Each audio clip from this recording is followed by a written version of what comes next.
मैं original raw material इतना अच्छा नहीं था। मैं स्टूडेंट लीडर था। मैंने एक बार डिप्यूटी कमिश्नर ऑफ पुलिस को मारा था। तो मैं ये मानता था जो व्यवस्था ना दी थी उसको उखाड़ के फेंको, तो काम नहीं करता उसको ठोक। इस टाइप का मेरा स्वभाव था।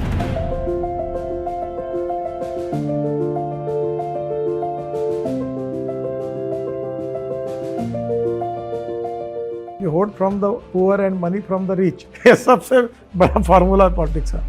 जिन लोगों को मैं बहुत बड़ा समझ रहा था, उनके नज़दीक जाने के बाद अनुभव से मुझे ये अनुभव हुआ कि वो जितना मैं उनको बड़ा समझ रहा था उतने वो बड़े नहीं है, वो छोटे हैं। और दूर से जिनको मैं बहुत छोटा समझ रहा था, उनके नज़दीक जाने के बाद मुझे पता चला कि वो अनपढ़ है, अनएजुकेटेड है, और व्यक्ति के रूप में वो कई गुना बड़े हैं। मुझे बहुत लोग मिलते हैं कि you are a very good material, you can be a prime minister of this country, और हम आपकी इमेज। चलो हटा, मेरे को कोई लेना देना नहीं, खाली जनता को जरूरत तो बनेगी, नहीं तो नहीं बनेगी। तुम धंधा मत कर। मेरे को जो लगेंगे अच्छे वही कपड़े पहनूंगा, जो खाना है वही जाके खाऊंगा, और जो बोलना है वही बोलूंगा, और जो करना है वही करूंगा। बनना है तो बनना है, नहीं बनना है तो तेल लगाने का। और जब ये हमारे यहाँ के मुसलमान जब मक्का बनना जाते हैं तो उनको हिंदू कहते हैं, हिंदू मुसलमान, क्योंकि हिंदुस्तान से जो आता है वो उसको हिंदू कहते हैं। तो ये हिंदुत्व ये ब्रॉड कंसेप्ट है, ये संकुचित नहीं, जातिवादी नहीं और धार्मिक नहीं। यदि कोई बोले प्रधानमंत्री नरेंद्र मोदी, तो what is the first word that comes to your mind? अच्छे प्रधानमंत्री। प्रधानमंत्री को अच्छा ही कहना चाहिए। तुम क्या मुझसे निकालना चाहते हो? मैं तो ऐसे ही पूछ रहा था।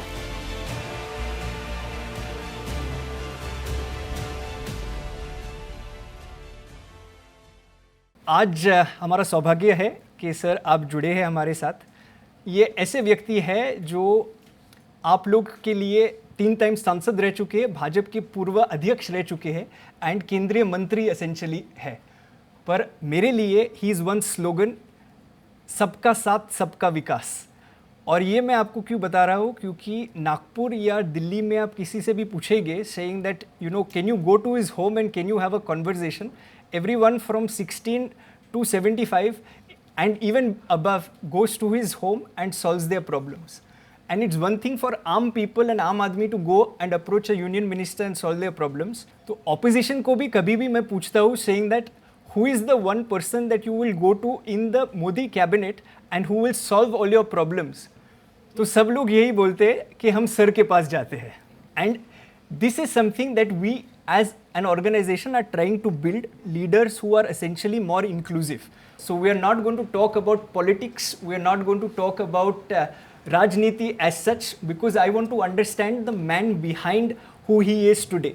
So we are going to talk about your childhood, कि आपके बचपन में आप हाफ पैंट से फुल पैंट में कैसे गए। उसके लिए मैंने पत्र लिखा था कुणाल को और आपको, सेइंग दैट थोड़ा समय निकाल के यदि सर आप आएंगे तो बहुत अच्छा लगेगा, बिकॉज हमारा भी छोटा सा कार्यालय है जिधर हम लोग प्रयास करते हैं कि अगली पीढ़ी को लीडरशिप क्या है एक्चुअली वो समझाने के लिए। तो आज आप जुड़े हैं, वो सबसे बड़ा सौभाग्य हमारा है। And on behalf of the advisory board, मार्गदर्शक मंडल की ओर से और सारे बच्चों की ओर से बहुत बहुत स्वागत टू श्री नितिन गडकरी। तो सर पहला प्रश्न मेरा ये है कि आपके पिताजी किसान थे, आपकी आर्थिक व्यवस्था बचपन में इतनी अच्छी नहीं थी, इसके लिए आपने अलग अलग कार्य किए just in order to finish your education.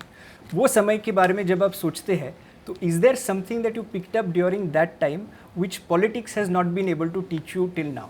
देखिए, पहली बात तो ऐसे कि मैं जिस फैमिली पे बिलोंग करता था जी, हमारे यहाँ नागपुर के राजे जो थे भोसले, उनके बाजू में हमारा बाड़ा है, गडकरी वाड़ा।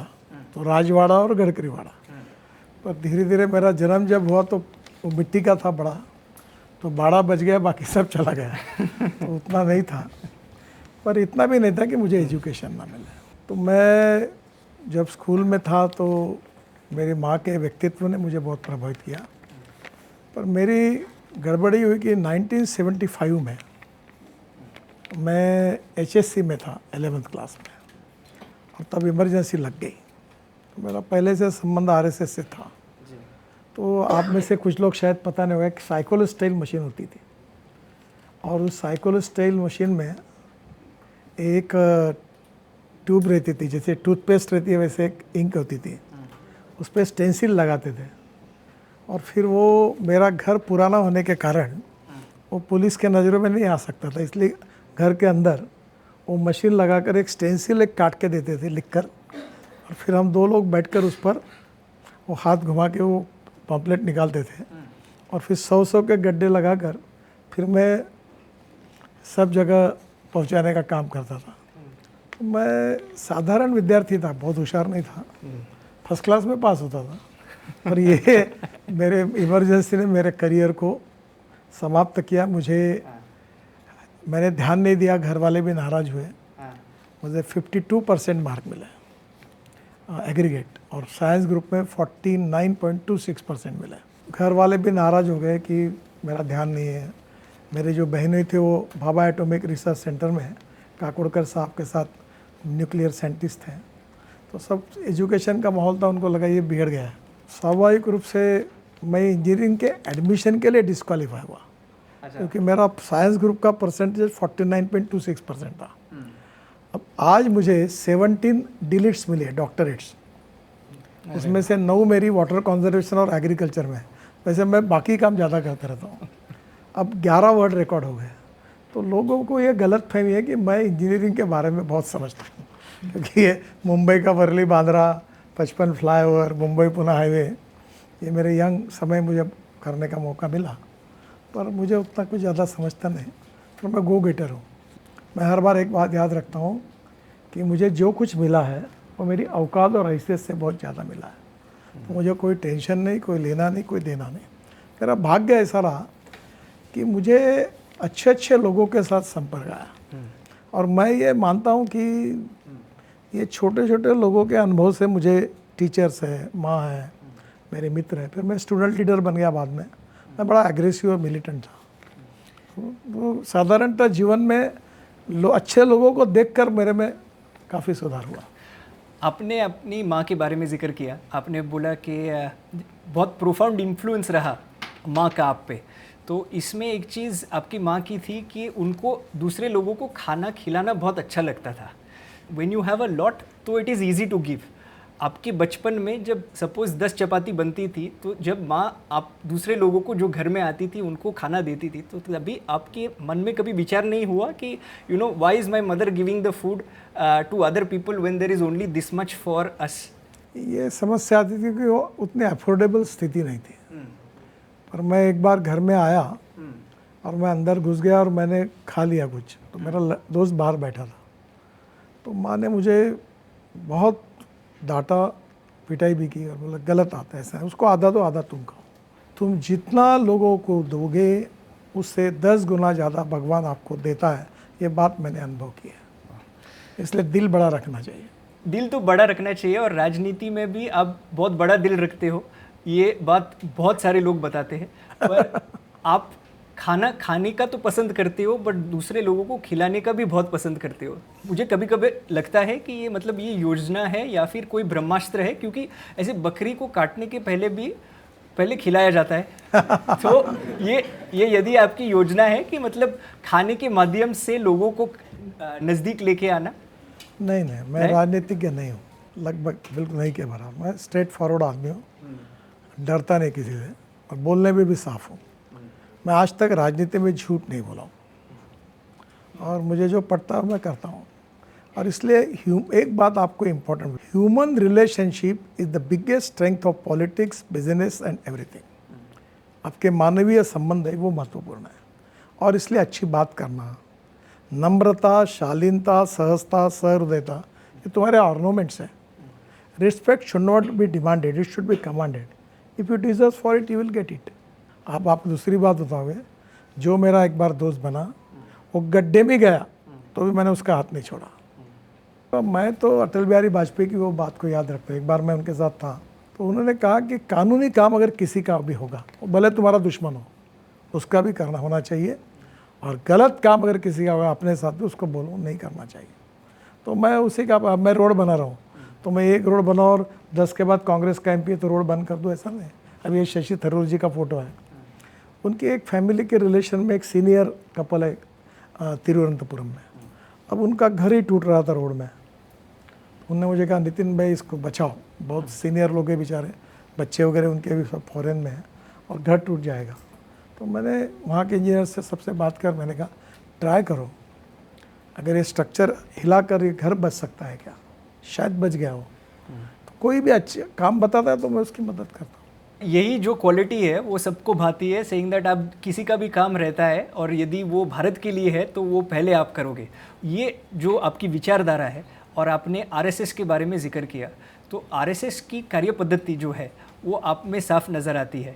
What was your first day like in the शाखा? देखिए, मैं ओरिजिनल रॉ मटेरियल इतना अच्छा नहीं था। अच्छा। हाँ, मैं स्टूडेंट लीडर था। मैंने एक बार डिप्टी कमिश्नर ऑफ पुलिस को मारा था, तो मैं बड़ा एग्रेसिव और मिलिटेंट था। फिर कुछ समय मैं नक्सलाइट मूवमेंट से भी थोड़ा अट्रैक्शन में आया था, और मैं ये मानता था जो व्यवस्था ना देती उसको उखाड़ के फेंको, जो काम नहीं करता उसको ठोको, इस टाइप का मेरा स्वभाव था। और जब यूनिवर्सिटी में स्टूडेंट लीडर बना तो हुआ, तो बाद में विद्यार्थी परिषद संघ में काफ़ी मेरे में बदलाव आया। तो उनकी फिलॉसफी है कि कोई भी व्यक्ति को गुण दोषों के साथ स्वीकार करते हैं। अब जैसे आपकी एजुकेशन ये संस्था है, इसमें ये आए हुए लड़के अलग अलग बैकग्राउंड के हैं, तो इनके गुणों के साथ और दोषों के साथ आपने उनको स्वीकार किया है। अब पहली फिलॉसफी है कि no one is perfect and no one can claim that is perfect. उत्तम, अधिक उत्तम, सर्वोत्तम, up to infinity, you can not catch your own image. तो पहली बात तो इनको स्वीकार करके ऐसी सिस्टम हमको डेवलप करनी पड़ती है, चाहे घर में हो, चाहे तुम्हारी कोई एजुकेशन इंस्टीट्यूशन में हो, चाहे बिजनेस में हो, एक टीम खड़ी करनी पड़ती है। और टीम खड़ी करने के बाद बराबर सिस्टम ठीक से चलती है। तो मुझे लगता है कि उसमें उनके गुणों का विकास होता है। देखिए, अब ये दोनों तो बहुत बड़े इंडस्ट्रियलिस्ट हैं, मैं इनको जानता हूँ, they are very good people. मैं कहता हूँ फाइनेंशियल ऑडिट नहीं हुआ तो चलेगा, परफॉर्मेंस ऑडिट करो। मैंने एक को परसों भी मेरे को एक बहुत ऐसी चाबी मिल गई कि मेरे पूरे डिपार्टमेंट को अब टाइट हो गया। पहला काम क्या हुआ कि सोशल मीडिया और अखबार में जो रोड के खिलाफ आता है उसका मैं पूरा इकट्ठा करता हूँ, स्टेट वाइज, प्रोजेक्ट वाइज। और मैंने सब स्टेट में, मेरे पास एक गाड़ी डेवलप हुई टेक्नोलॉजी के कारण। ये भी इम्पोर्टेंट है कि जो फिलॉसफी पर मैं विश्वास रखता हूँ कि innovation, entrepreneurship, science, technology, research, skill and successful practices, we name it as knowledge and conversion of knowledge into wealth is the future. तो अब क्या हुआ है कि मुझे वो गाड़ी घूमती है रोड पर, तो रफनेस कितना है, क्रैक कितनी पड़ी, पेड़ कितने लगे, एवरीथिंग यानी मेरी भाषा में अधिकारी और कॉन्ट्रैक्टर पूरा एक्सरे से नंगा दिखता है। फटाफट निर्णय होते हैं, क्वालिटी अच्छी होती है। तो कहीं ना कहीं परफॉर्मेंस ऑडिट उस व्यक्ति का, आपके टीचर का, आपका, या कोई इंडस्ट्री में कोई एक व्यक्ति ऐसा होता है जो करोड़ों का बिजनेस देता है, और दूसरा व्यक्ति आपके साथ घूमते रहता है, इंप्रेशन मारता है, यस सर करता है, और पूरा बिजनेस आधा कर देता है, खराब कर देता है। You need to understand what exactly his potential is, और जिसका कम पोटेंशियल है उसको डेवलप करना, और जो डेवलप हुआ है उसका और पोटेंशियल को डेवलप करना, उसको एक्सपोजर देना। हमारे यहाँ सोसाइटी में जनरली क्या होता है, सरकार में, सोसाइटी में, कि अच्छे काम करने वालों को सम्मान नहीं मिलता और बुरे काम करने वालों को सज़ा नहीं होती। 18 साल राजनीति में, अब तो मैं आज मुंबई आना मेरा नहीं होता, मैंने ये 55 उड्डान पुल बनाए। तो मेरे को ऐसे एक ने, आरसी सिन्हा मेरे एमडी थे, तो एक ने मुझे सुझाया यार अच्छा काम करे उसको अवार्ड दो, बोला। मेरे को बात जच गई। मैंने सिन्हा साहब को बोला इसकी पॉलिसी बनाएंगे कि हमारे पीरियड में जो एक दिन पहले फ्लाईओवर बनाएगा उसको 1 लाख रुपए अवार्ड मिलेगा, और एक दिन लेट करेगा उसको 1.5 लाख रुपए फाइन होगा। तो आप देखो, अभी आप अनुभव करोगे, ये बांद्रा से निकल कर आप एयरपोर्ट की तरफ जाते ना, एक गलती हुई मेरी, उतरने के बाद जो रेलवे के आरोही का, वहाँ बीच में हमारे एक चीफ इंजीनियर थे, बड़े कंजर्वेटिव थे, उनको मैंने बोला डायरेक्ट बना दो। नहीं सर खर्चा बढ़ेगा। अब बहुत समझा, नहीं माना, मैं जान दो, छोड़ दो। तो वो पहले नहीं भाभी, वो बना है। तो उसके बाद में आप ऊपर में जो बढ़ते, पूरा जो एकदम सांताक्रूज एयरपोर्ट के नज़दीक आता है, तो उसका टाइम था 4 साल का। जैसे मैंने कहा कि एक महीना पहले करोगे तो अवार्ड मिलेगा, वो 17 महीने में पूरा होगा। 17 महीने में। तो ये क्या होता है, पब्लिक का भी तकलीफ कम हुई। तो कहीं ना कहीं अच्छे काम करने वालों को अगर मोटिवेशन मिलता है तो फ़ायदा होता है। आज की राजनीति में जैसे धर्म के बारे में लोग बात करते, या फिर जात के बारे में बात करते, या फिर मतलब कास्ट के बारे में बात करते, तो ये राजनीति होती है। Politics is a game of compromises, compulsions, limitation and contradictions. तुम देखो, जो लोग अपने कन्विक्शन पर काम करते, शायद आपके पिताजी थे, मेरे पर प्रेम करते थे वो। ये जो वडनेरी बांद्रा बना तो 3 साल मुझे झटके दिए एनजीओज ने, अम्बेडकर स्मारक में। तो मैं एक दिन बोला ये इको टेररिस्ट है, बहुत नाराज हुए और उन्होंने मुझे स्पष्ट कहा, Nitin you are a very good person but this is not good. आपने इनको सोशल एनजीओज को एक सर मेरे से गलती होगी, अगले बार नहीं करूँगा। मैं आपको बताता हूँ कि एक बात ऐसी है कि तुम्हारे काम करते समय ऐसी है कि ये हो गई है, लोगों में धारणा हो गई कि राजनीति में ये करना ही पड़ता है।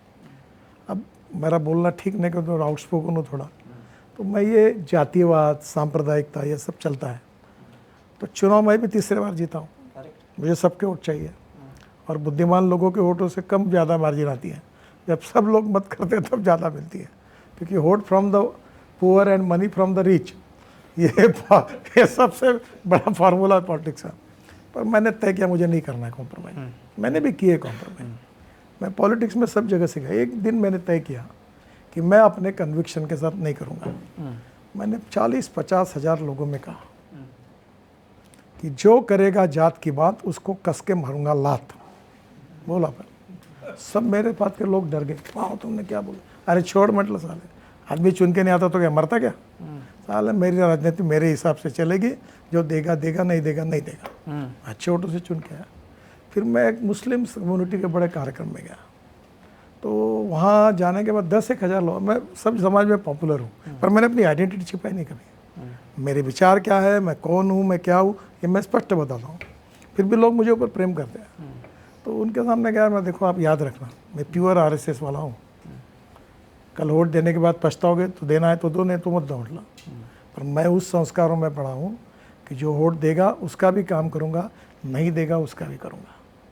क्योंकि मैं चुन कर आने के बाद,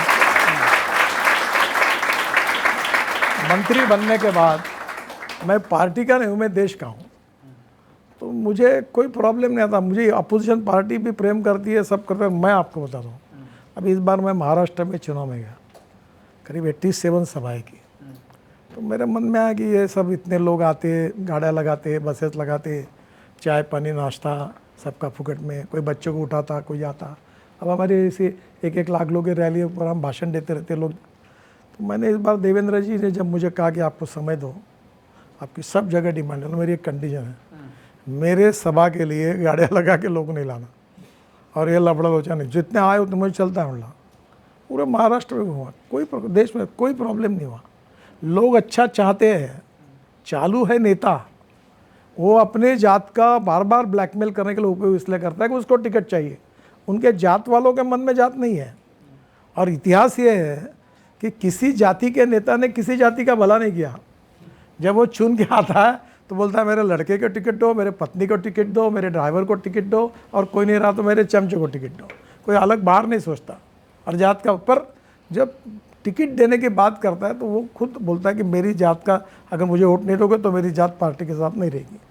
तो मेरा अनुभव है, कोई जात नहीं, पात नहीं, पंथ नहीं, धर्म नहीं, भाषा नहीं, कोई फर्क नहीं पड़ता। आरएसएस का चरित्र निर्माण और बौद्धिक परंपरा तो आप में दिखती है, पर इसमें आरएसएस की अभी शताब्दी हो गई है और आरएसएस के अध्यक्ष सरसंघचालक जी भी संस्था में कई बार आ चुके हैं और हम लोग आरएसएस की जो परंपरा है और जो पद्धति है उनसे बहुत प्रेरित भी है। तो आपको युवाओं को बताना है कि व्हाट इज़ आरएसएस। देखो, पहली बात तो ऐसी है कि मैं इतना बड़ा कोई संघ का अथॉरिटी नहीं हूँ कि मैं अपनी बात को कहूँ। मैं बहुत कम प्रति के रॉ मटेरियल से तैयार हुआ व्यक्ति हूँ। तो मैं आपको पहली बात बताता हूँ, एक छोटी सी अच्छी बात बताता हूँ। एक तरफ भौतिक प्रगति होनी चाहिए, विश्वगुरु बनना चाहिए, एक्सपोर्ट बढ़ना चाहिए, इंपोर्ट कम होना चाहिए, नॉलेज विकसित होना चाहिए। देखो, मैं तो बोला ही आपको कि conversion of knowledge into wealth future है। तो एक तरफ प्रगति विकास हो सब क्षेत्र में, ये आवश्यक है। दूसरी ओर अगर पैसे से विकास होता तो जो कमाई कर सकते वो तो लोग सुखी हो जाते। मेरा तो कहना है कि जब पैसा ज़्यादा मिलता है तब प्रॉब्लम की शुरुआत होती है। एक मराठी कवयित्री की एक अच्छी कविता है और वो कविता बहुत सुंदर है। घर असावे घरासारखे नको तो नुसत्या भिंती, तिथे असावा प्रेम जिव्हाळा नकोच नुसती नाती. घर घर जैसा होना चाहिए, केवल इंटेरियर भिंती फर्निचर याने घर नहीं होता. घर असावे घरासारखे नकोच नुसत्या भिंती. तिथे असावा प्रेम जिव्हाळा, प्रेम होना चाहिए, एक पे के प्रति अफेक्शन होना चाहिए, सद्भाव होना चाहिए, अच्छा वातावरण होना चाहिए. त्या शब्दांना अर्थ असावा नकोच नुसती वाणी. घर में जो बातचीत होती है वो शब्द जो है उसको केवल बोलने की बात नहीं होनी चाहिए. त्या शब्दांना अर्थ असावा नकोच नुसती वाणी.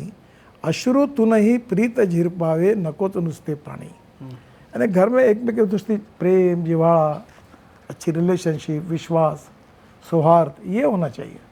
कि नॉलेज, सत्ता, संपत्ति और सौंदर्य, ये 4 बातें व्यक्ति की वैल्यू बढ़ाती है. तो मैंने आगे ये बताया कि ये 4 चीज़ें निश्चित आवश्यक है, पर इनकी एक विशेषता है, ये आती है और जाती है, ये टिकती नहीं है. मैं मंत्री कोई जन्म भर के लिए नहीं बना हूँ, और इसलिए फिर मैंने उनको कहा कि जो टिकने वाला परमानेंट है क्या उसको ढूंढने की कोशिश करो. जो लोग सत्ता में भी नहीं थे, जिनके पास पैसा भी नहीं था, उनको आज भी 100 साल के बाद समाज याद रखता है. और जिनके पास पैसा भी था, सब कुछ था, सत्ता थी, संपत्ति थी, सौंदर्य था, कोई याद नहीं करता. फिर मैंने उनको एक दूसरी बात भी कही जो मेरे लिए लागू थी. मैं मुंबई में जब रहता था तो मेरा वज़न 135 किलो था. अब मेरा 46 kg कम हुआ है. मैं बहुत ही इरेगुलर, अनऑर्गेनाइज और इनडिसिप्लिन व्यक्ति था. रात को ढाबे पे खाना खाया, समोसे आलू बुंडे खा लिया, खाना छोड़ दिया, ऐसे ही चलता था. तब मुझे लगा कि ये ठीक नहीं है, और मैंने अनुभव किया कि अगर जीवन में सबसे इम्पोर्टेंट चीज़ है तो हेल्थ है. Health is wealth. तो मैं अब रोज़ 2 घंटा उसमें प्राणायाम करता हूँ, स्ट्रेचिंग करता हूँ. मेरे टीचर है, ट्रेनिंग मुझे ट्रेन करता है, और मैं 2 घंटे कुछ नहीं करता. किसी का भी फ़ोन आया. हेल्थ इज़ वेल्थ वो आपने सीख लिया लाइफ में और अभी आप इम्प्लीमेंट करते. पर ये पीढ़ी मानसिक संतुलन है या फिर योग है? सबसे बड़ी प्रॉब्लम है एम्बिशन, महत्वाकांक्षा. मैं एक बार राजस्थान के विधानसभा में गया था, तब कांग्रेस की सरकार थी, गहलोत जी मुख्यमंत्री थे. मैंने कोई किसी को टोपी पहनाने के लिए नहीं, वैसे ही बोला कि नगर सेवक दुखी है, कारपोरेटर. वो इसलिए दुखी है कि उसको एमएलए का टिकट नहीं मिला. एमएलए इसलिए दुखी है कि उसको सांसद नहीं बनाया. सांसद इसलिए दुखी है कि वो मंत्री नहीं बना. मंत्री इसलिए दुखी है कि उसको अच्छा डिपार्टमेंट नहीं मिला. जो एमएलए से मुख्यमंत्री बना वो खुश है, बाकी मंत्री को इसलिए दुखी है, उनको लगता है मैं मुख्यमंत्री कब बनूंगा. और मुख्यमंत्री इसलिए चिंता कर रहा है कि कब तक रखते और कब निकालते कब आएगा फोन. तो इसलिए मैंने कहा कि राजनीति ये अतृप्त आत्माओं का महासागर है. पैसा ही वैसा है.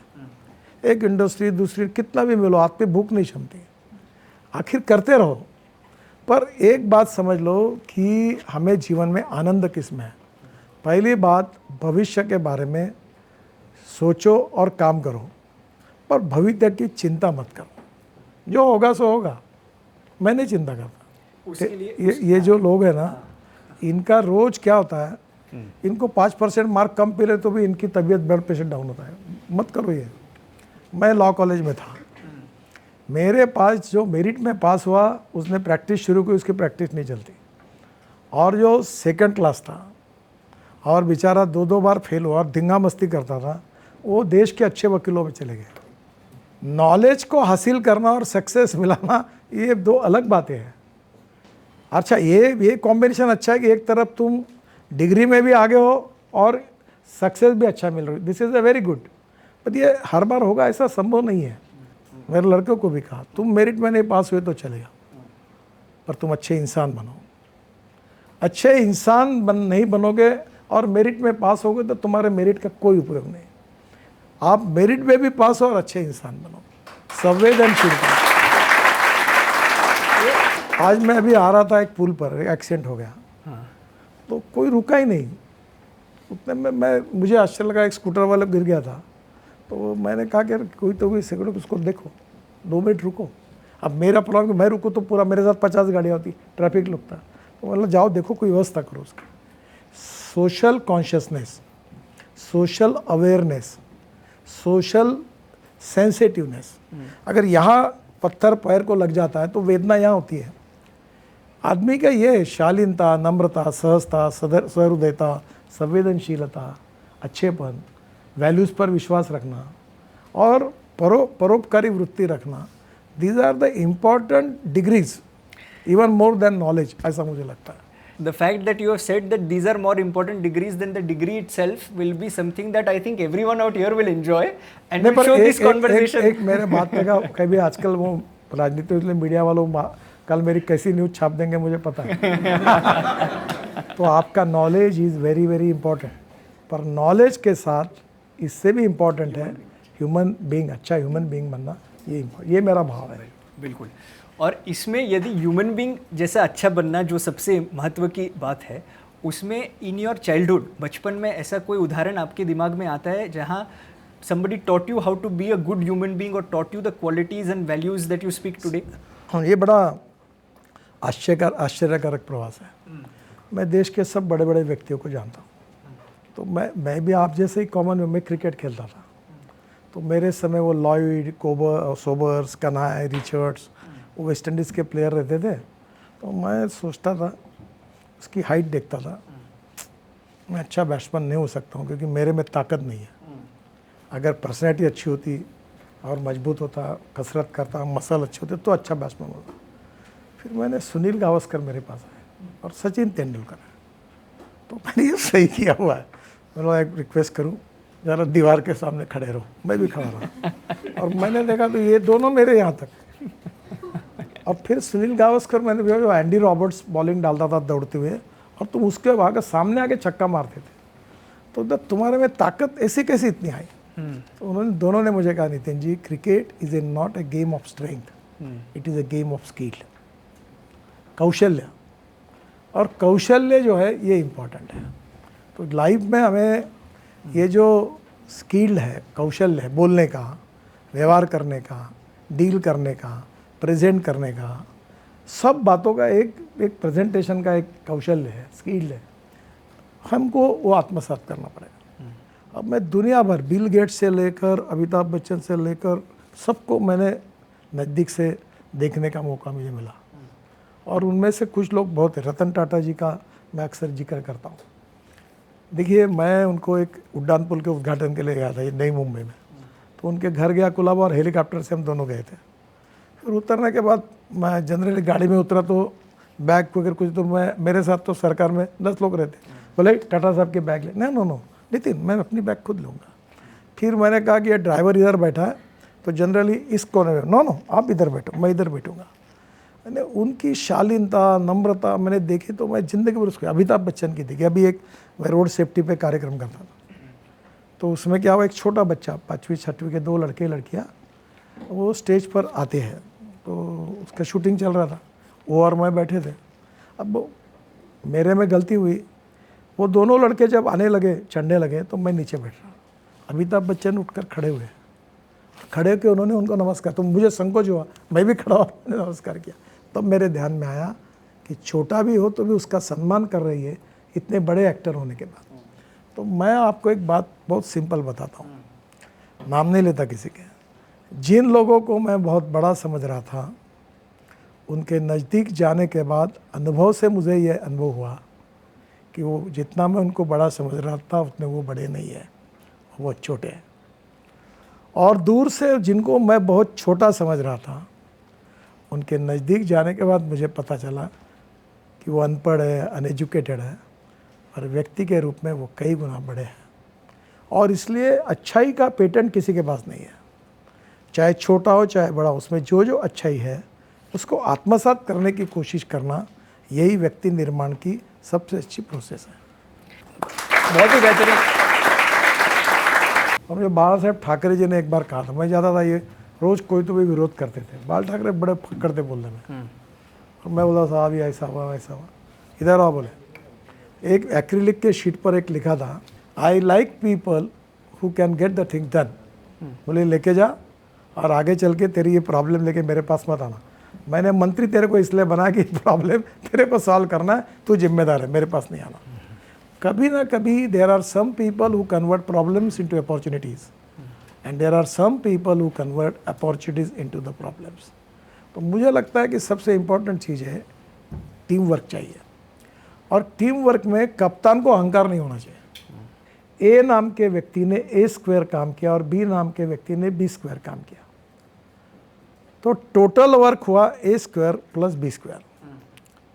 पर आप ये समझिए कि वे ए और बी मिल गए और मिलकर काम किया, ए प्लस बी ब्रैकेट में स्क्वायर, इसका जवाब आता है A square plus B square plus twice A B. Twice A B is a result of collective team spirit. आप एक नेता अगर खूब अच्छे हो पर आपके साथ टीम ही नहीं है, तो नेता और फॉलोअर के बीच में 1 फीट का अंतर चाहिए, और इसलिए सबको साथ में लेकर काम करने के लिए cooperation, coordination and communication between the stakeholders चाहिए। और दूसरी बात, तुमको भूलना चाहिए कि मैं चेयरमैन हूँ, मैं मैनेजिंग डायरेक्टर हूँ, मैं मंत्री हूँ, तुम काहे के हो? अभी गए 1 मिनट तो तुम्हारा खाली होती पोस्ट, सबको भूल जाओ, तुम इंसान हो, और ग्रास रूट लेवल पर अपने जैसे करके उससे रिलेशन हो। मैं एक कहावत यूज़ करता हूँ जो इनको अच्छी लगेगी, चाय से किटली गर्म। हमारे जो PS PA वगैरह बड़े किटलियाँ गड़करी साहब आ रही, तुम्हारे आप तकलीफ दी होंगे ना आज, ये इधर पुलिस गए होंगे, उधर गए होंगे, इधर बाथरूम में क्या है, संडास में क्या है, तुम इधर मत जाओ, ये सब किटलियाँ हैं। किटलियाँ बहुत गर्म होती है चाय से। तो अभी एक बार मेरा पैर टूट गया, एक्सीडेंट हुआ था, तो मैं नांदेड़ में गया, तो मेरी गाड़ी जो साइड थी तो दूसरे साइड पर उतरी, यानी रॉन्ग साइड उसका ये हुआ। तो मुझे समझा ये कैसे आई, वो तो प्लेटफॉर्म उधर है जाने वाला और ये उधर कैसी गाड़ी आई। तो मैंने स्टेशन मास्टर स्वागत किया, आप इधर क्यों गाड़ी लाई? सर आपके सेक्रेटरी ने, प्राइवेट सेक्रेटरी ने फ़ोन किया था कि साहब को एक्सीडेंट हुआ है, तकलीफ हुई है, इसलिए हमने इधर चेंज करके इधर। मैं तुमने क्यों की? और मैंने बोला उसको, तू काहे के लिए आगोपना करता? सबके लिए नियम है, मेरे लिए भी नियम है, तुमने ये काहे के लिए किया? खबरदार इसके बाद ऐसा करो। तो कभी कभी क्या होता है कि तुम कॉमन वैन एयरपोर्ट में जा रहे हो, अब लाइन में खड़े रहो। अब अंदर जाके तो सब लोग जब तक नहीं आते तब तक तो दरवाज़ा बंद होने वाला ही नहीं, तुम क्या करने वाले हो? चुपचाप लाइन में खड़े रहो, बाकी लोग जाओ, अच्छा लगता है लोगों को। ये सारी बातें जो आपने कही वो मैंने RSS में देखी है, पर कई बार राजनीति में RSS की बात जो है वो राजनीति तक पहुंचती नहीं है। मतलब there is a difference in terms of people who come from RSS and people who are in politics. Do you think there is some difference that is there? देखो, ये कहानी है image versus reality and ground reality versus perception. हमारी आदत क्या है कि जब तक हम कोई टेस्ट नहीं करेंगे फूड की, तब तक हमको टेस्ट समझ में नहीं आएगी। पर तुम बड़े रिसर्च स्कॉलर हो और विदाउट टेस्ट खूब किताब लिख रहे हो, मतलब क्या है? प्रॉब्लम हुआ है कि संघ जातीयवाद बिल्कुल नहीं है, सांप्रदायिकता नहीं, किसी धर्म के विरोध में नहीं, पर इमेज उल्टी बनी है। क्योंकि कुछ लोग तो कोशिश करते रहते, क्योंकि ये पॉलिटिक्स है। और दूसरी बात, कुछ लोग जो नहीं है वो दिखाने की कोशिश करते हैं। मुझे बहुत लोग मिलते हैं कि you are a very good material, you can be a prime minister of this country, और हम आपकी इमेज, तुम हटा, मेरे को कोई लेना देना नहीं, सारी जनता को जरूरत तो बनेगी नहीं तो नहीं बनेगी, ये तुम धंधा मत करो। मेरे को जो लगेंगे अच्छे वही कपड़े पहनूंगा, जो खाना है वही जाके खाऊंगा, और जो बोलना है वही बोलूँगा, और जो करना है वही करूँगा। बनना है तो बनना है, नहीं बनना है तो तेल लगाने का, हमेशा खत्म, कोई जरूरत नहीं। तो ये आइडियोलॉजी। पर एक बात जरूर है, we need to have a appropriate system जिसमें ऑर्गेनिक, यानी ये बात कोई आर्टिफिशियल नहीं होनी, नेचुरल प्रोसेस से अपने अच्छे काम को ठीक लोगों तक पहुंचाना। मैं आपको एक बात बताता हूँ, रतन टाटा साहब को मैं औरंगाबाद में डॉक्टर हेडगेवार हॉस्पिटल करके संघ ने बनाया हुआ है, बहुत बड़ा, भी बहुत बड़ा बन गया, 1000 बेड का, फुकट में काम होता है, बड़ी सेवा करते हैं। तो वहाँ संघ के लोगों की इच्छा थी कि टाटा साहब उसका उद्घाटन करें। तो बहुत आग्रह किया, तो मैं उनके पास गया कि आप औरंगाबाद में ये डॉक्टर हेडगेवार हॉस्पिटल का इनॉग्रेशन करने के लिए आओ। बोले नितिन, मैंने अपने फैक्ट्री का भी कभी इनॉग्रेशन नहीं किया, तो वहाँ कहाँ जाना है? बोला टाटा साहब आप का मैं मित्र हूँ ना? बोले हाँ। मैं बोला बस मेरी बात के लिए चलो, मेरे ऊपर मेरे जो बॉसेस हैं वो सबका कहना है कि ये इसका उद्घाटन आपके हाथ से हो। तो बोले ठीक है, वो आए, फिर हवाई जहाज में बैठे। तो उन्होंने मुझे प्रश्न पूछा कि Nitin, this hospital is only restricted up to Hindus? बोला नहीं, it is open for all. यानी उनके मन में भी ये था कि ये आरएसएस का हॉस्पिटल केवल हिंदुओं के लिए है। अब मैंने 1 लाख से ज़्यादा हार्ट के ऑपरेशन किए, मैं संघ का स्वयंसेवक हूँ। उसमें इतने शेड्यूल कास्ट है, मुस्लिम्स है, अलग अलग कास्ट के, जो गरीब है, गरीब को जात पंथ धर्म और भाषा नहीं होती, गरीब गरीब होता है, उसके मैंने ऑपरेशन किए। पर इमेज क्या है कि we are Hindu Bharatiya Janata party. ये जो बाहर के लोग जो आते हैं ना, ये प्रचार करते हैं संघ किसी धर्म संप्रदाय जात पंथ के अगेंस्ट नहीं है। और दूसरी बात, हमारे में इतनी गलत फहमियाँ हैं कि हिंदुत्व के बारे में भी गलत फहमियाँ, और हमारे कुछ लोग उसको ऐसा व्यवहार करते कि गलत फहमी बढ़ती है। Hindutva is a way of life, ये जीवन पद्धति है, और धर्म अलग है और हिंदुत्व अलग है। और हिंदुत्व ये बहुसंख्य समाज, हिंदू समाज है, वो हिंदुत्व यही राष्ट्रीयत्व है और राष्ट्रीयत्व यही भारतीयत्व है। और इसलिए कोई भी हो, उसकी उपासना पद्धति, कोई मस्जिद में जाए, कोई बौद्ध विहार, उसका धर्म अलग है, उसको अधिकार है, पर हम सब भारतीय हैं। और जब ये हमारे यहाँ के मुसलमान जब मक्का बनना जाते हैं तो उनको हिंदू कहते हैं, हिंदू मुसलमान, क्योंकि हिंदुस्तान से जो आता है वो उसको हिंदू कहते हैं। तो ये हिंदुत्व ये ब्रॉड कंसेप्ट है, ये संकुचित नहीं, जातिवादी नहीं और धार्मिक नहीं, पर परसेप्शन बन गया। और पॉलिटिकल पार्टी ने वोट बैंक पॉलिटिक्स के लिए बना दी है। तो हमने हर चीज़ को परखना चाहिए, उसका अध्ययन करना चाहिए, समझना चाहिए, तो सच्चाई का पता चल जाता है।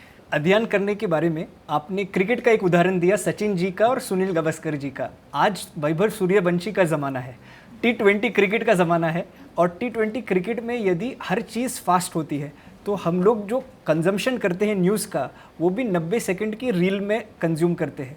तो कई बार जैसे आपने बोला अध्ययन करने की आवश्यकता है, तो अध्ययन करने के लिए शायद से कभी कभार 90 सेकंड इनफ नहीं होते। आपको लगता है कि news consumption has now changed? बिल्कुल चेंज हुआ है, समय के साथ बदलना चाहिए। देखो आपको एक बात बताता हूँ, गाना वगैरह गाता नहीं हूँ, पर मैं संगीत का शौकीन हूँ। तो संगीत में बहुत सुंदर गीत हैं, और वो गीतों का भावार्थ तो बहुत ही सुंदर है।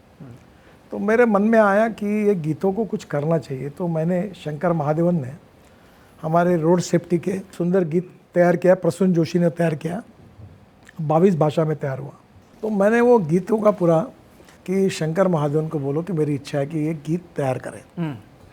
फिर 15-20 गीत शंकर महादेवन मैंने संघ से अनुमति तैयार की है। और एक बहुत बड़ा कार्यक्रम, देवेंद्र जी थे, मोहन भागवत जी आए, उसका लॉन्चिंग हुआ। अब वो इतने सोशल मीडिया में वायरल हुए, इतने पॉपुलर हुए कि अभी आते आते मुझे बता रहा था कि शंकर को कहा कि ये गीतों का ही कार्यक्रम करें। मैं एक सांस्कृतिक महोत्सव करता हूँ नागपुर में, रोज़ 50-50 हज़ार लोग आते हैं। इस बार एक समय हमने पिछले साल शंकर महादेवन का ये राष्ट्रीय गीतों का कार्यक्रम किया। तो क्या होता है, अच्छा होना पर्याप्त नहीं होता, अच्छा पैकेजिंग भी चाहिए। यानी मटेरियल की क्वालिटी तो अच्छी चाहिए, पर अच्छा पैकेजिंग भी चाहिए।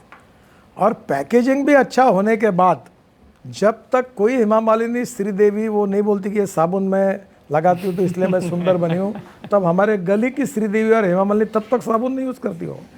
तो उसका मार्केटिंग भी है, इसमें थोड़ी समय के साथ बदलना जरूरी, प्रेजेंट करने में सुधारना होगा। कमियां नहीं है, सुधारना होगा। तो यूथ कई कबार मार्केटिंग, जैसे आपने बोला, तो मार्केटिंग करने में उलझा रहता है, saying that if we don't present ourselves and if we don't speak about ourselves तो पीपल विल नॉट नो। मेरी पद्धति, मतलब संस्था में हम लोग प्रयास करते हैं कि मतलब काम ज़्यादा करो, बोलो कम। What should be the right way forward? देखिए, जो बोलना है वो करना चाहिए, जो किया है वही बोलना चाहिए। और ढोंगबाजी बहुत है, I am sorry I am using this word, hypocrisy. जो सच है सच है, छुपाने की कोशिश क्यों करते हो? बहुत लोग क्या करते हैं, जो उनके पास नहीं है वो दिखाने की कोशिश करते हैं। वो डेल कार्नेगी ने कहा है how to win friends and influence the people. तो उन्होंने कहा कि पहले जाओ किसी की तारीफ कर दो। Gadkari, what a why you are a big person, बस खुश, तो उसकी पहले तारीफ करो। तो वो बोले आपके बाद जो आता है, आपको सबको लगता है कि आपको एक बात का आनंद आता है, कोई अगर कहे कि नितिन जी आजकल तुम्हारा वजन थोड़ा कम हुआ लगता है, एकदम खुश होता है। तो बोले सब आपको अपने कामों के लिए बोलते हैं, तुम्हारा कोई वजन कम नहीं हो रहा, तुम्हारा बढ़ रहा है, और तुम्हारी ये गलत फहमी है। तो प्रॉब्लम ये है कि हमें अपना असेसमेंट नेचुरल कोर्स में और ऑर्गेनिक पद्धति से ही चलना चाहिए। कई लोग यूथ को मानते नेक्स्ट जनरेशन जो है 90 crore below the age of 35 they are sir. तो this I believe is the future not just of the country but the world. But कई बार जेन जी और जेन अल्फा के बारे में जब बात होती है तो कई लोग बोलते हैं कि ये लेज़ी है, ये कम स्लो काम करते, 4 घंटा काम करने के बाद थक जाते हैं। तो ये परसेप्शन लोगों में है, कई लोगों और जो राजनीति में भी है, कई लोगों की परसेप्शन ये है कि youth is lazy. What is your perception of young people? Sir कोई लेजी नहीं है, कुछ नहीं है, सब बेकार की किताबों की बातें हैं। देखो ये कोई मशीन नहीं है, हर आदमी अपने अलग अलग प्रकार के गुणों का होता है और उसने उद्दिष्ट एक अच्छा रखना चाहिए और अपने को जो सूट होता है वो करना चाहिए। खाओ पियो खुशी से रहो, जियो और जीने दो, आनंद रहो। सब कुछ करने के बाद जीवन में अगर आनंद ही नहीं मिलता होगा तो क्या के लिए झक मारने के लिए इतनी मेहनत करना? मतलब नहीं कोई। ठीक, एक छोटा सा रैपिड फायर है अंत में। One meal that instantly reminds you of your childhood. Thalipeeth बनता था। One book that shaped your thinking. Chhatrapati Shivaji Maharaj का राजा शिव छत्रपति करके BM पुरंदर जी करके, मैं शिवाजी महाराज का बहुत अनुकरण करता। यशवंत कीर्तिवंत वरदवंत सामर्थ्यवंत जाणता राजा, निश्चयाचा महामेरू बहुत जनासे आधारू, अखंड स्थितीचा निधारू श्रीमंत योगी। यानी perfection is a impossible concept, पर मेरे लाइफ में अगर मैंने सबसे ज़्यादा आदर्श पिता, आदर्श पुत्र, आदर्श शासक, आदर्श राजा, सब बातों का आदर्श शिवाजी महाराज में मिलता है। तो उनके लाइफ से, जीवन से मैं बहुत छोटा हूँ और मेरे में बहुत दोष ज़्यादा है। मैं अपने को बहुत सिंपल छोटा आदमी समझता हूँ। मैं कोई नम्रता का करके नहीं, मेरी ज़िंदगी थर्ड क्लास में पिक्चर देखते हुए गई। 1 रुपया 5 पैसे में या 85 पैसे में थर्ड क्लास का टिकट लेके सामने से चित्रपट देखा है और नाटक पीछे से देखा है। तो पूरे थर्ड क्लास वाले। तो मैं अपने जीवन को ग्रास रूट लेवल पर रियलिटी के साथ चलते रहता हूँ। नहीं, आपका बड़प्पन है जो आप ये बात बता रहे हैं, पर एक क्वालिटी जो हर एक फ्यूचर लीडर में होनी चाहिए, वो क्या है? Honesty, credibility and goodwill is the biggest capital of 21st century. नाम बिकता है जी, गोदरेज नाम बिकता है, टाटा नाम बिकता है। ये इनको विरासत में मिला है, इनकी जितनी वैल्यू होगी वो अलग है, ये जो वैल्यू है वो अलग है। और ये जो वैल्यू है, इसलिए ऑनेस्टी, क्रेडिबिलिटी एंड गुडविल, ये याद रखो। ज़िंदगी में शॉर्टकट मत मारो, शॉर्टकट कट यू शॉर्ट। और कभी कठिनाइयाँ आती है, अपनी बातों को, अपने वैल्यूज़ को मत छोड़ो। लाइफ वैल्यूज़, परिवार की वैल्यूज़, सोशल बिजनेस वैल्यूज़, जितना मॉडर्नाइजेशन, प्रोडक्टिविटी और प्रॉफिट इम्पोर्टेंट है, उतना business with values, politics with values, family with values, ये भी उतना इम्पोर्टेंट है। और एजुकेशन ये भी वैल्यूज़ है, उसको समझना चाहिए। एक प्रोजेक्ट जो जब खत्म हुआ तभी आपको लगा saying this is the reason why I entered politics? Sir मैं तो पहले ही बता चुका हूँ, मैं बहुत ज़्यादा सोचने वाला नहीं हूँ। मैं कोई चिंता, एक बात ज़रूर हुई, ये मुंबई पुणे हाईवे जब मैंने बनाया था तब मैं बहुत मेहनत, मेरा क्रेडिबिलिटी भी नहीं थी, पैसा भी नहीं था, 5 करोड़ थे उस समय। मैंने टेंडर भी रिलायंस का रिजेक्ट किया था, बड़ी कंट्रोवर्सी हुई थी मेरे ऊपर कि तुम्हारी क्या ताकत है, तुम क्या कर पाओगे। तो मुझे बड़ा लगता था कि जो आता था वो मुझे गालियाँ देता था कि तुमको समझता नहीं। पर जब वो प्रोजेक्ट पूरा हुआ और 2000 करोड़ बच गए, यानी 1600 करोड़ में पूरा हुआ, वो टेंडर था 3600 करोड़ का, यानी आज के 20,000 करोड़ बचे। तो प्रोजेक्ट जब पूरा हुआ, अच्छा, आज भी 27 साल के बाद अच्छा रोड है, गड्ढे नहीं है, तो मुझे बड़ा अच्छा लगा। अभी मैं वर्ल्ड की सबसे लॉन्गेस्ट टनल बना रहा हूँ कारगिल के नीचे, करेक्ट, जोजिला। वहाँ 5 बार टेंडर निकला, 12,000 करोड़ कीमत थी। और मैं 1 साल बैठा खूब उसमें इधर उधर करते हुए, और वो टनल बन रही 5,500 करोड़ में, 5,000 करोड़ बचे। ये मुंबई के उड्डान पुल में ये थे 1800 करोड़ के, मैंने 950 करोड़ में बना है। तो मैं क्वालिटी के साथ कॉम्प्रोमाइज़ नहीं करते हुए, कॉस्ट भी बची और काम भी अच्छा होता है, तो खुशी तो होती है। तो मुझे अच्छा, अभी आजकल वो इतने प्रोजेक्ट हो गए कि अब मैं उद्घाटन के लिए भी जा नहीं सकता और मैं जनरली अब मेरे भी चॉइस काम करने के अलग अलग है, पर कोई आपने एक आधा कठिन काम लिया है और वो पूरा होता है तो मन में एक मेंटल सेटिस्फैक्शन होता है। सरसंघचालक इन वन वर्ड, सपोज मोहन भागवत जी आपको कोई बताए तो what is the one word that comes to your mind? वो बहुत डाउन टू अर्थ है। Down to earth. हाँ, और वो बहुत ही ट्रांसपेरेंट, कमिटेड और कन्विक्शन के प्रति ये है। उनका चाल चलन व्यवहार और चरित्र बिल्कुल एक जैसा है। और यदि कोई बोले प्रधानमंत्री नरेंद्र मोदी तो what is the first word that comes to your mind? अच्छे हैं प्रधानमंत्री। अब प्रधानमंत्री को अच्छा ही कहना चाहिए। तुम क्या मुझसे निकालना चाहते हो? मैं तो ऐसे ही पूछ रहा था। नहीं, एक बात है, वो 18 घंटे काम करते हैं, बहुत मेहनत करते हैं, परिश्रम करते हैं। और अंत में one song that you identify yourself with? जिंदगी कैसे पहेली, कभी तो हंसाए कभी तो रुलाए। आनंद पिक्चर आया था ऋषिकेश मुखर्जी का। उसकी 2 पंक्ति आप गा नहीं, वो सकते हैं? नहीं गाऊं। मैंने गाया तब पूरा वायरल होगा। Sir has been a minister for almost as long as I have been alive. He's been connecting Maharashtra from 1994-95 and now he's connecting the rest of the country from Jammu to Kanyakumari. So for me to be able to be in conversation, thank you sir for humoring me, for allowing us this opportunity and for sharing so candidly आपके सारे अनुभव। Sir ने एक चीज़ बहुत अच्छी बताई, saying that values are more important and you should be value oriented and that is the reason why हम लोग ने आपको रिक्वेस्ट किया था, saying we want to build value oriented leaders of tomorrow and ये संस्था में 1,50,000 स्कूल्स जुड़ी हुई है। Futuristic knowledge is very important. The futuristic knowledge जितना अच्छा वर्ल्ड का है वो भी दो, और जो इतिहास, संस्कृति, विरासत की हमारी ह्यूमन वैल्यूज है वो भी बराबर पेनिट्रेट करो। Absolutely, and it is important to study Bharat because if you don't know where you've come from, we won't know where we are going. So thank you for being the inclusive leader that you are, sir, and thank you for being such a good role model in terms of value-oriented leadership for the next generation.